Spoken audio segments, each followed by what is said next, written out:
Wanachama oye. Hapa ni wapi nyanya? Wanachama oye. Oye. Mbona Nyanya wapi hapa? Mbona kambe Hapa ndo City Mall. poteza dira nini? Ndio sielewi. Jamani location Ngoja. Nyanya nini nyanya? Sisi kwa twenda City Mall na watu wa mjengo. Kwanza location fail. Ngoja kidogo nitafute Google Maps.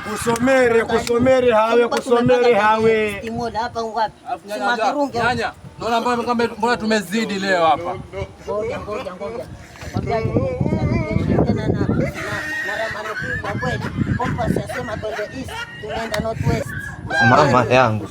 Huko kwa Masai. Jamani sasa ile fomu yetu ndo vipi? Maana Ngoja. Mbona kama tumuongezeka hapa? Si ndio hiyo nashangaa. Huyu vipi huyu? si familia huyo. Huyu si familia. Ngoja. Shamsaini. Shamsaini. Maana kashasikia maneno yetu. Ndio hiyo sasa hata simwacha kama tulenye nyama. Shamsaini. Ataweza. Utapotea naye. Nyanya. Kwambia ni ngoja kwanza tusharekebishe hiyo map. Twenda wapi sasa? Kwenda City Mall. Hakuna kuchange mission. Hakuna muda. Duka ni lile. Duka ni lile City Mall. Utapotea naye. Tuna kugeuza plan. Tutakagomba tu sisi. Na tunaondoka. Twende Fiore show. Mjaga usao. Chama oye. New signing tumemsign. Kabisa. God have mercy upon us. Lazima anywe damu ya nyoka.